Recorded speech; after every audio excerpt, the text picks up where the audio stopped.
യേശുവിൽ ഏറ്റവും സ്നേഹമുള്ളവരെ, ഈ ദിനത്തിൻ്റെ അനുഗ്രഹങ്ങൾ ഏവർക്കും നേരുകയാണ്. വിശുദ്ധ പൗലോസ് ഫിലിപ്പിയർക്കെഴുതിയ ലേഖനത്തിൽ 4-ാമത്തെ അധ്യായം 4-ാമത്തെ വാക്യം പറയുന്നു, സന്തോഷിപ്പിൻ, നിങ്ങൾ കർത്താവിൽ സന്തോഷിപ്പിൻ.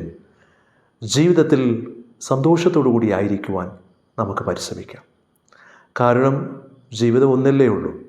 സന്തോഷിക്കുക.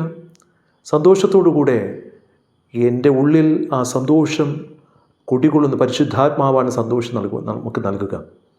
ആ സന്തോഷം, എൻ്റെ ഉള്ളിലുള്ള സന്തോഷം ഞാൻ അനുഭവിക്കുകയും എൻ്റെ കുടുംബത്തിനും എൻ്റെ സമൂഹത്തിനും കൂട്ടുകാർക്കുമൊക്കെ ആ സന്തോഷം കൊടുക്കുമ്പോഴാണ് നമ്മുടെ ജീവിതത്തിൽ ആ ഒരു അനുഗ്രഹം നമുക്ക് ലഭിക്കാൻ സാധിക്കുക. സന്തോഷം വരുമ്പോൾ നമ്മൾ ചിലപ്പോൾ തുള്ളിച്ചാടാറുണ്ട്. നമുക്ക് 10 വിരലുകൾ കൊണ്ട് നമ്മൾ കൈകൊട്ടി ആ സന്തോഷം നമ്മൾ പങ്കുവയ്ക്കാറുണ്ട്. എന്നാൽ പ്രിയപ്പെട്ടവരെ, സന്തോഷിക്കുമ്പോഴും കരയുന്നവൻ്റെ കണ്ണുനീർ തുടയ്ക്കുവാൻ ഈ 10 വിരലുകളേക്കാൾ ഉപരിയായിട്ട് ഒരു വിരൽ കൊണ്ട് അവൻ്റെ കണ്ണുനീരിനെ തുടയ്ക്കാൻ നമുക്ക് കഴിയും.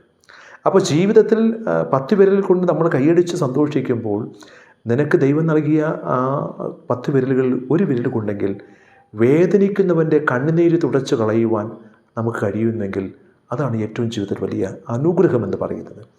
വേദനിക്കുന്നവൻ്റെ കണ്ണുനീർ തുടയ്ക്കുവാൻ നിൻ്റെ വിരൽ അവൻ്റെ കണ്ണുനീർ തുടയ്ക്കണം. ഇന്ന് ലോകത്തിൻ്റെ നാനാഭാഗങ്ങളിൽ കഷ്ടപ്പാടുകളും ദുരിതങ്ങളും വേദനകളും നൊമ്പരങ്ങളും അനുഭവിക്കുന്ന ധാരാളം പേരുണ്ട്. ദൈവം നമുക്ക് 2 കൈകൾ നൽകിയിരിക്കുന്ന എന്തിനാ? മറ്റുള്ളവരെ എടുക്കുവാൻ വേണ്ടിയിട്ടാണ്. എനിക്ക് എൻ്റെ 2 കൈ കൊണ്ട് എന്നെ എടുക്കുവാൻ പറ്റുമോ? സാധിക്കില്ല. പക്ഷേ എൻ്റെ 2 കൈകൾ കൊണ്ട് അവരെ ഒന്ന് പൊക്കിയെടുക്കാൻ സാധിക്കും. എനിക്ക് ദൈവം ഈ വിരലുകൾ നൽകിയിരിക്കുന്ന എന്തിനാ?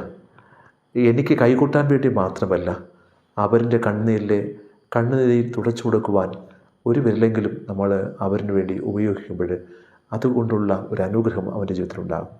നമുക്ക് കണ്ണുകൾ നൽകിയിരിക്കുന്ന മറ്റുള്ളവരെ കാണുവാനാണ്, കേൾവി നൽകിയിരിക്കുന്ന മറ്റുള്ളവരെ കേൾക്കുവാനാണ്, ഹൃദയം നൽകിയിരിക്കുന്നത് അവൻ്റെ വേദനകളിൽ പങ്കുചേരുവാൻ വേണ്ടിയിട്ടാണ്.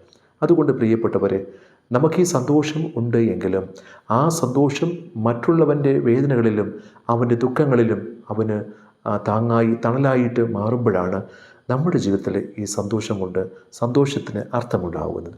അതുകൊണ്ട് മറ്റുള്ളവരെ കാണാനും കേൾക്കാനും അവരെ വാരിയെടുക്കാനും അവർക്ക് വേണ്ടി നടക്കാനുമൊക്കെ നമുക്ക് കഴിയണം. നമുക്ക് പ്രാർത്ഥിക്കാം.